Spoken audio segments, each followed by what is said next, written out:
Welcome to Alexa learning point में आयुष पाठक पुनः आपका हार्दिक स्वागत करता हूं अपने ऑनलाइन प्लेटफॉर्म के YouTube channel Alexa learning point पर। तो उसी क्रम में हम आगे बढ़ते हैं। कक्षा 12 का ये वीडियो है। आज का वीडियो में स्पेशल आपके लिए होने वाला है, क्योंकि आज के वीडियो में हम अवकलन के कुछ ऐसे क्वेश्चन लेके आए बेटा जो बोर्ड के लिए मस्ट नेसेसरी है, इंपॉर्टेंट है।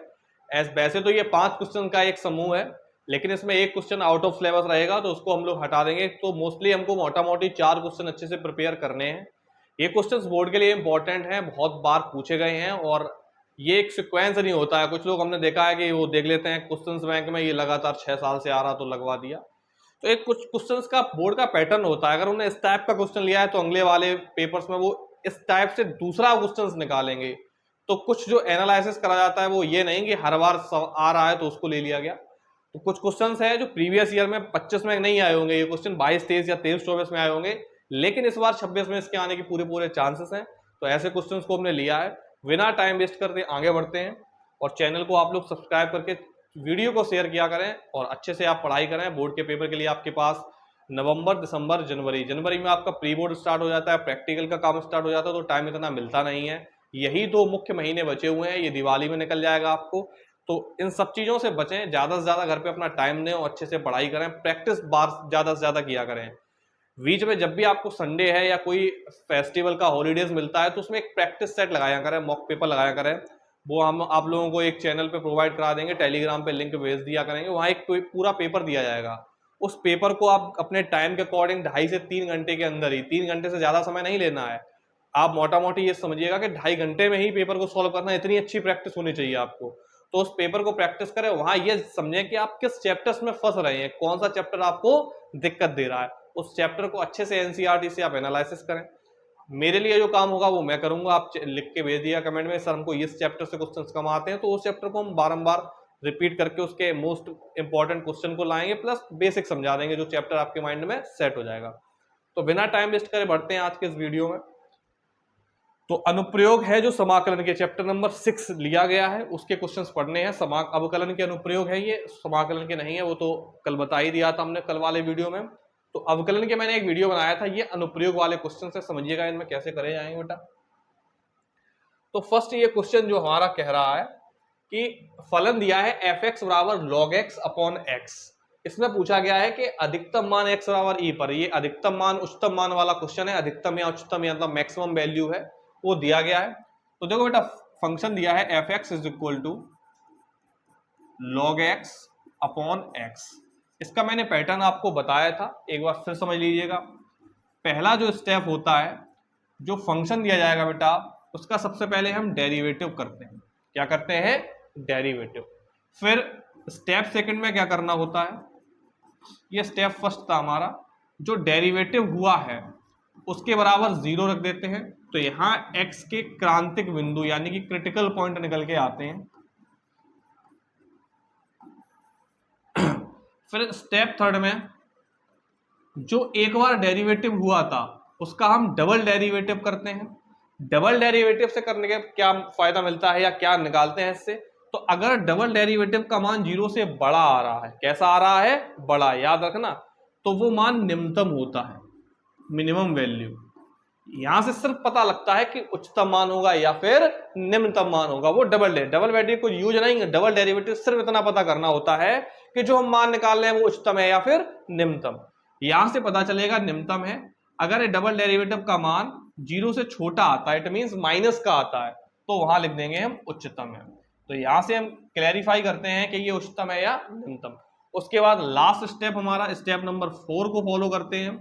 उसमें क्या करते हैं बेटा, जो यहां पर x की वैल्यू निकल के आई थी, क्रिटिकल पॉइंट निकल के आया था, वो वैल्यू हम सीधा रख देते हैं क्वेश्चंस के अंदर। यानी कि x की जो वैल्यू निकल के आती है, x का जो मान निकल के आता है, उसको फंक्शन के अंदर पुट कर देते हैं, वही आंसर आ जाता है। अब वो आंसर उच्चतम होगा वो यहां से पता चलेगा, या निम्नतम होगा वो यहां से पता चलेगा। तो यही 4 स्टेप हमको फॉलो करने हैं, बारी बारी से करेंगे। इस क्वेश्चन में अधिकतम का मतलब यहाँ पे उच्चतम है, एक ही बात लिखा है, उच्चतम मान दिखाना है और वो भी इतना आना चाहिए x बराबर e पर। तो ये हमको उच्चतम दे दिया, यहाँ निम्नतम तो सवाल ही नहीं है, क्योंकि प्रूफ भी उच्चतम करना है। वो डबल डेरिवेटिव का मान किसका आना चाहिए? माइनस का, वहां से पता चला जाएगा। ठीक, तो बस इतना सोल्व करना है हमको। ये कुछ स्टेप्स थे, समझ में आ गए होंगे। इसको साइड से ही कर देते हैं, इसको हटा देते हैं। ये स्टेप फॉलो करने हैं हमको, ठीक है, याद रखना बेटा, इसको लिख लिया करो। स्टेप लिखने से क्या होता है, आपको प्रैक्टिस माइंड में सेट हो जाता है कि हाँ ये करना है।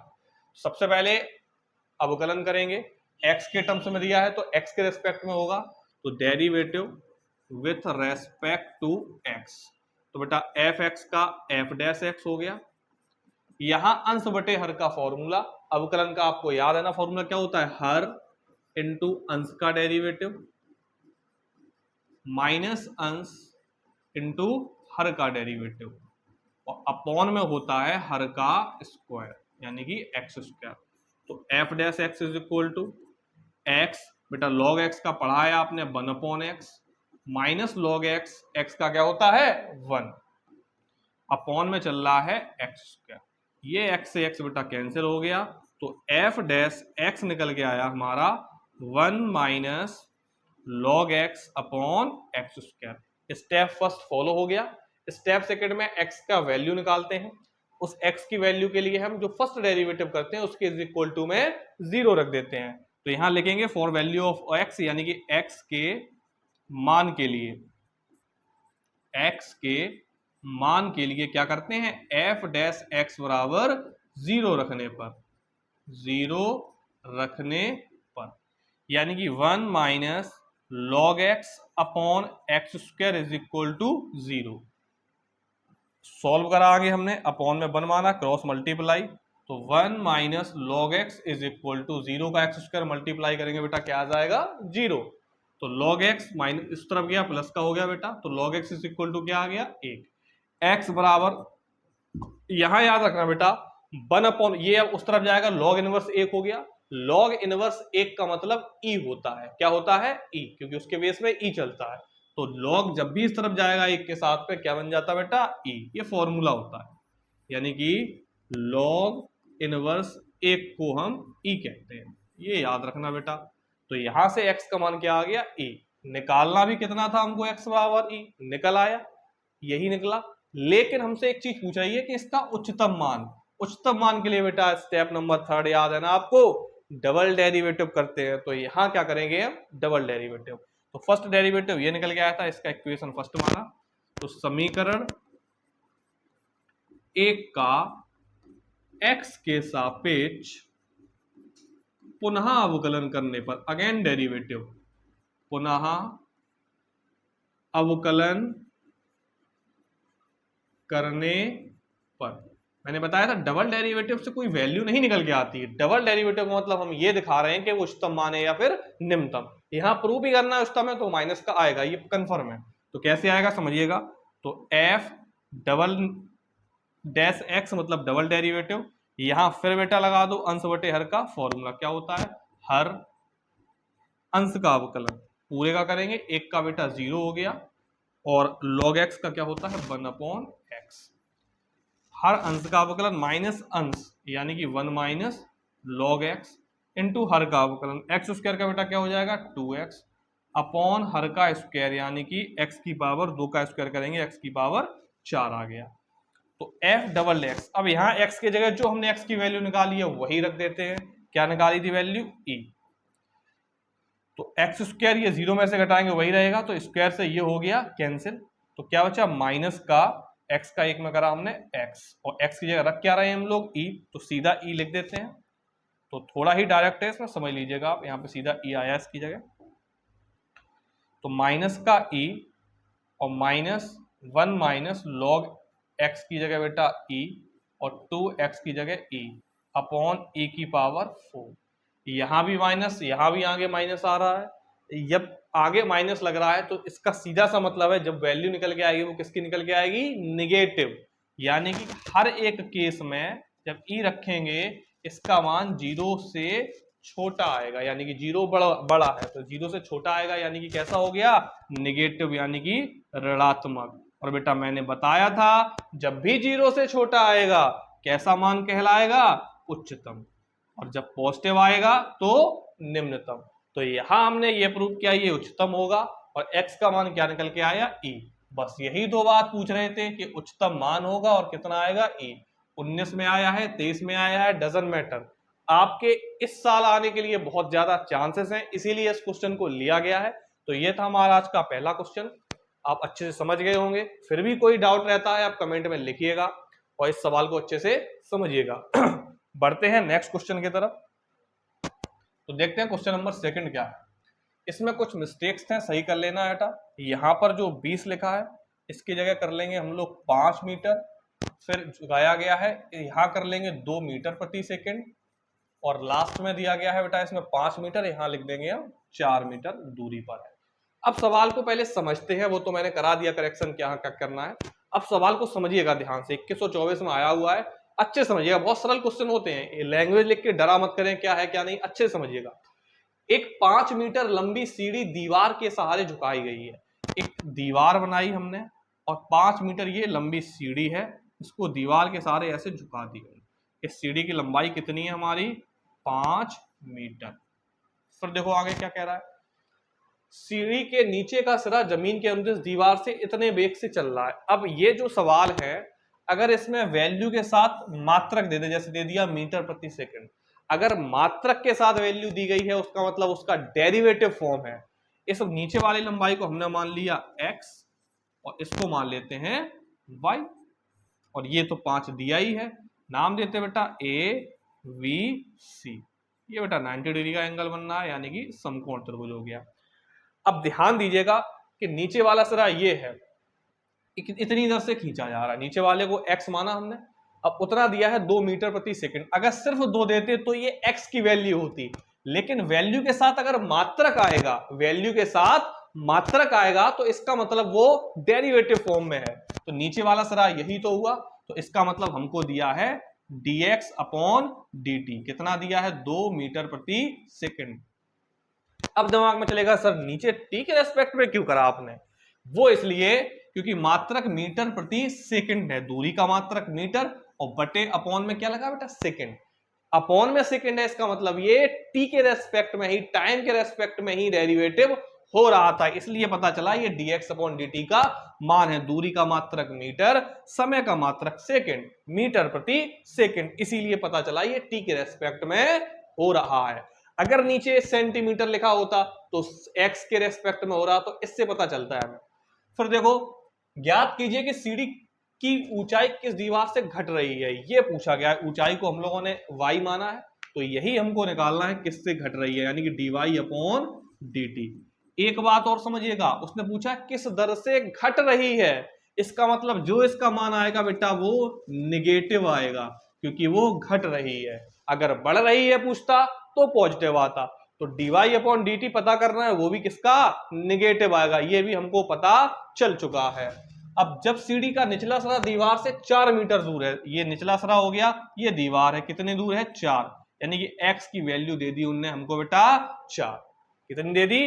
4। ये 5 है, ये 4 है, भैया पाइथागोरस पढ़ी है ना समकोण त्रिभुज में, तो ये 5 ये 4 कितनी निकल के आएगी? y की वैल्यू 3। कितनी निकल के आई? 3। कैसे? पाइथागोरस थ्योरम से। अब हम इक्वेशन कैसे बनाएंगे? तो हमने लिखा समकोण त्रिभुज ACV में, ठीक है, ये 3 निकाल ही ली, समझ ही गए हो आगे। कर्ण का स्क्वायर बराबर हाइपोटेनियस का स्क्वायर बराबर परपेंडिकुलर का प्लस बेस का स्क्वायर। कर्ण का मतलब हाइपोटेनियस मतलब कर्ण का स्क्वायर 5 स्क्वायर, परपेंडिकुलर यानी कि पता करना था हमको, ये इसको y लिख देते हैं थोड़ी देर के लिए, और बेस हमें पता था कितना दिया था? 4। वो जो मैंने 3 लिखा है ना ट्राइप्लेट से, वो निकलवा के दिखा रहा हूं कैसे निकला है, यानी कि 4 का स्क्वायर, 5 का स्क्वायर बेटा 25, प्लस का 16 माइनस का हो गया बराबर y स्क्वायर बराबर 9, तो y का मान आया 3। तो ऐसे हमने ये 3 यहाँ लिख दिया था। अब यहाँ इसमें इक्वेशन क्या बनेगी? देखो, पाइथागोरस लगाएंगे, कर्ण का स्क्वायर बराबर लंब का स्क्वायर यानी कि y स्क्वायर प्लस आधार का स्क्वायर यानी कि x स्क्वायर। ये तो हमारी आ गई बेटा इक्वेशन। इसका करेंगे अब हम अवकलन। जब इसका अवकलन करेंगे तभी ना आएगा dy अपॉन dt, तो इसका करेंगे अवकलन। अब किसके रेस्पेक्ट में करेंगे सर? तो मात्रक में बेटा क्या दिया था? सेकंड, तो किसके रेस्पेक्ट में होगा? t के रेस्पेक्ट में। तो derivative with respect to t, ये है 25। अचर पद का बेटा कांस्टेंट वैल्यू यानी कि नॉन वेरिएबल का क्या होता है डेरिवेटिव? हमेशा 0। तो इसका क्या हो गया 0। एक वाई स्क्वायर का पावर आ गया 2y और y का दोबारा से dy upon dt। X square का 2x, x का दोबारा से 1 नहीं होगा क्योंकि ये x के रेस्पेक्ट में नहीं है, किसके रेस्पेक्ट में चल रहा है इस समय के, यानी कि dx अपॉन dt आएगा बेटा। तो 0 is equal to 2 into Y, Y की वैल्यू कितनी दी थी 3 जो कि हमने निकाली थी, यानी कि 3 रखा। dy अपॉन dt हमको पता करना है, प्लस 2 इंटू एक्स, एक्स की वैल्यू कितनी दी थी 4 और dx अपॉन dt की वैल्यू दी थी बेटा 2। सब कुछ लिखा है ना, इसकी वैल्यू क्वेश्चंस में मेंशन है, हमको दी गई है। तो 0 इज इक्वल टू 3 दूनी 6 dy अपॉन dt प्लस 4 दूनी 8 दूनी 16, प्लस का 16 इस तरफ गया, माइनस का आया ना माइनस, क्योंकि क्या पूछा था किस दर से घट रही है, घट रही का मतलब माइनस का ही होगा। तो माइनस के 16 बराबर 6 इंटू dy अपॉन dt। तो ये अपॉन में आ गया बेटा 16/6 बराबर dy अपॉन dt, काट दिया 2 से, माइनस का 8/3 आया। तो हमारा dy अपॉन dt की वैल्यू जो पूछ रहे थे वो माइनस का 8/3। y भी दूरी थी मात्रक मीटर बटे 3, मतलब वो t के रेस्पेक्ट में चल रहा तो सेकंड। तो क्या लिखेंगे, अतः उसकी ऊंचाई 8/3 मीटर प्रति सेकंड की दर से, अरे भाई सर नहीं बोले हैं माइनस लगाना, मैं हिंदी में लिखूंगा, घट रही है, इसका मतलब निगेटिव ही है। तो ये था क्वेश्चन, बहुत बेहतरीन क्वेश्चन है बेटा, बहुत ज्यादा चांसेस है, बहुत सरल क्वेश्चन है। अब अगर आप अच्छे से देखेंगे, अच्छे से समझेंगे तो एक बार में ही आपके माइंड में सेट हो जाएगा। तो ये था आज का हमारा क्वेश्चन नंबर 2। अच्छा समझ में आया होगा आपको, कमेंट में एक बार जरूर लिखिएगा, लाइक कर दीजिएगा अगर आपको अच्छा लगा हो ये क्वेश्चन। तो ये था हमारा क्वेश्चन नंबर 2। अब बढ़ते हैं बेटा नेक्स्ट क्वेश्चन की तरफ। तो अविलंब वाले सवाल जो हैं बहुत इजी होते हैं बेटा, कुछ ये सिलेबस में प्रवृत्ता ये अविलंब वाले हट चुके हैं, लेकिन ये बेसिक क्वेश्चन है, इसको समझा देते हैं। तो यहां दिया क्या गया है हमको, तो भाई वापस जाओ, बार बार आओगे क्या।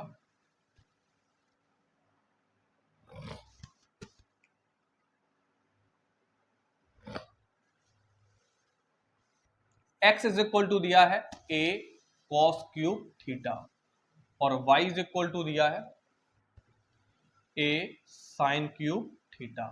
हमको थीटा बराबर π/4 पर अविलंब का समीकरण ज्ञात कीजिए। दो प्रकार के समीकरण होते हैं बेटा, एक होता है स्पर्श रेखा का और दूसरा होता है अविलंब का।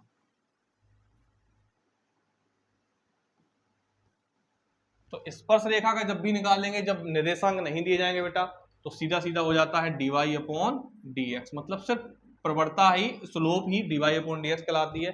लेकिन जब अविलंब की बात करेंगे तो वो बनता है माइनस के 1 अपॉन dy अपॉन dx। ये दो है, मतलब दोनों ही केस में हमको dy अपॉन dx चाहिए। लेकिन ध्यान दीजिएगा ये थीटा के टर्म्स में दिया है तो इसका किसके रेस्पेक्ट में करेंगे, थीटा के। कैसे करते हैं देखिएगा, तो ये थीटा के टर्म्स में दिया है तो इसका करा हमने derivative with respect to theta. तो x का अवकलन dx upon D theta, a non variable वैसे ही रहता है, पावर आ गया 3 cos स्क्वायर थीटा और cos थीटा का दोबारा करेंगे बेटा तो माइनस के sin थीटा, यानी कि dx अपॉन डी थीटा की वैल्यू निकल के आई, माइनस लगाया आगे 3a sin theta into cos square theta, ये निकल के आया dx अपॉन डी थीटा। ऐसे ही इसको सॉल्व करेंगे तो निकल के आएगा dy अपॉन डी थीटा।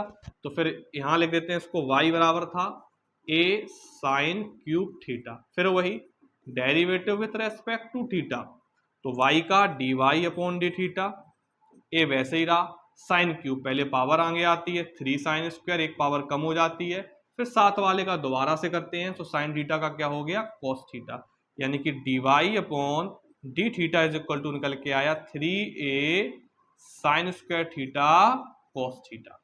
पहले वाले को इक्वेशन फर्स्ट माना, दूसरे वाले को इक्वेशन सेकंड। मैंने पहले ही बताया था दोनों केस में निकालना हमको क्या है dy अपॉन dx, लेकिन ये dx upon D theta dy। अगर हम समीकरण 2 में समीकरण 1 का भाग कर दें तो डी थीटा से डी थीटा हो जाएगा कैंसिल, क्या आ जाएगा dy अपॉन dx, वही तो चाहिए है हमको। तो हमने क्या करा, समीकरण क्यों करा, क्योंकि हमको dy अपॉन dx चाहिए, 2 में भाग कर दिया समीकरण 1 का, यानी कि dy अपॉन डी थीटा में भाग करेंगे dx अपॉन डी थीटा का। तो LHS में जब LHS का करा तो RHS में RHS का कर देंगे, यानी कि 3a sine square theta cos theta में भाग करेंगे हम लोग ऊपर वाले का, यानी कि माइनस के 3a sine theta cos square theta का। अब देखो क्या कट रहा है, डी थीटा से डी थीटा कैंसिल, 3a से 3a कैंसिल, स्क्वायर से साइन थीटा कैंसिल, इस स्क्वायर से कॉस थीटा कैंसिल, यानी कि dy अपॉन dx बराबर निकल के आया हमारा, माइनस चल रहा है ये, यहां बचा बेटा साइन और यहां बचा कॉस। अब फॉर्मूला तो आपको आता ही है, साइन अपॉन कॉस क्या होता है, टेन थीटा। तो ये dy अपॉन dx आया। इसमें अभी थीटा का वैल्यू कितना रखना है हमको, π/4, तो थीटा बराबर π/4 पर अविलंब, अविलंब का क्या बताया था मैंने, माइनस का 1/dy अपॉन dx। तो माइनस का 1/dy अपॉन dx का कितना निकला, माइनस के 10 थीटा, लेकिन थीटा का मान कितना दिया था, π/4।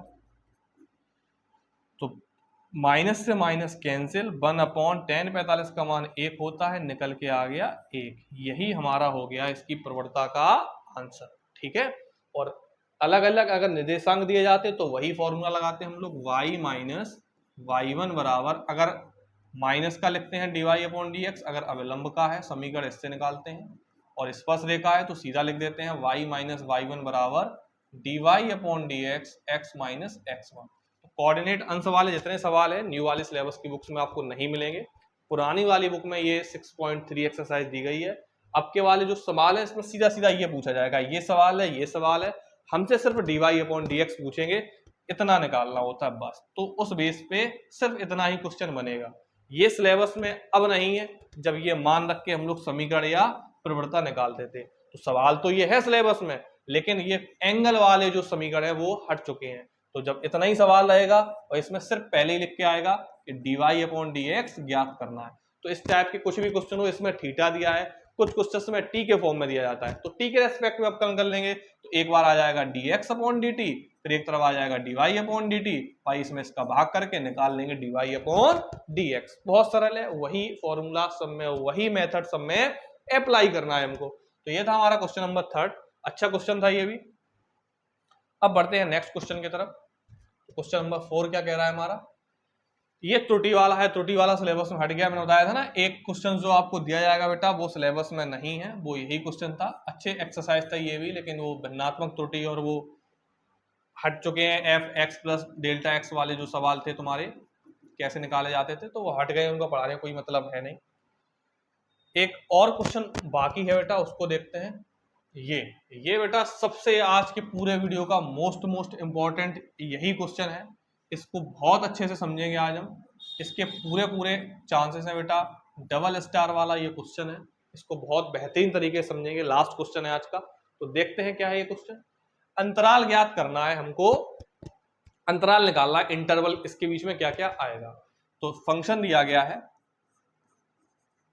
sin x plus cos x, वर्धमान फलन का और ह्रासमान फलन का हमको अंतराल पता करना है। तो बेटा इसमें वही सिस्टम वही अप्लाई करते हैं, सबसे पहले अवकलन करते हैं, तो derivative with respect to x, क्योंकि x के टर्म्स में दिया गया था। तो f dash x is equal to sine x का अलग डेरिवेटिव प्लस cos x का अलग डेरिवेटिव। तो f डैश x बराबर साइन x का बेटा होता है cos x और cos x का माइनस साइन x, ठीक। अब हमको चाहिए x की वैल्यू, तो x के मान के लिए क्या करते हैं हम, पता है आपको, x के मान के लिए क्या करते हैं, अवकलन के बराबर रख देते हैं 0, यानी कि f डैश x बराबर 0। तो cos x minus sine x बराबर 0, माइनस का उस तरफ गया प्लस का, साइन x बराबर आ गया बेटा cos x। ये उस तरफ भेजा, किसका आ गया, प्लस का, आगे भी चलेगा कोई दिक्कत नहीं। तो cos x को cos x इंटू 1 लिख सकते हैं, एक ही बात है, एक का गुणा करेंगे cos x ही तो आएगा। तो sin x, ये cos x गुणा में इस तरफ आएगा भाग में, बराबर क्या बचा बेटा, 1। अब आपको पता है साइन अपॉन कॉस अभी पढ़ा था आपने, क्या होता है, tan x बराबर 1। अब एक tan में कितने का मान होता है बेटा, 45 का, तो tan पाई बाई 4। यहाँ tan से tan कैंसिल, x का मान आ गया पाई बाई 4। ये तो x का एक वैल्यू निकल के आ गया। लेकिन क्वेश्चन में स्पेशल मेंशन है कि x का मान 0 से 2 पाई तक लेना है, ये आपको पता है ना, ASTC पढ़ाया था मैंने, ASTC, यहाँ पाई होता है और यहाँ 2 पाई, यहाँ 90, यहाँ 270 हो गया। तो x की वैल्यू वैसे 45 निकल के आई, इसमें इक्वल भी लगा है, मतलब x का मान हमको 0 भी रखना है, 2 पाई भी रखना है, एक निकल के आई है पाई बटे 4। अब हमको ये देखना है क्या x का मान जो एक था, x का मान कितना निकला था, एक ही तो निकल के आया था tan x बराबर, तो tan x का मान 0 से 360 डिग्री तक केवल 45 का ही एक होता है, या ऐसा तो नहीं है किसी और वैल्यू जो इसके अंतर्गत आ रही है उसका भी एक होता है। इसको निकालने बच्चे बहुत कंफ्यूज होते हैं, सर ऐसे कैसे सोचे, हम क्या करना है। इसका सबसे बेसिक तरीका बताता हूं आपको, बहुत इंपॉर्टेंट चीज बताने वाला हूं, ध्यान से समझें, ऐसे ही सारे क्वेश्चन इसके बनते हैं।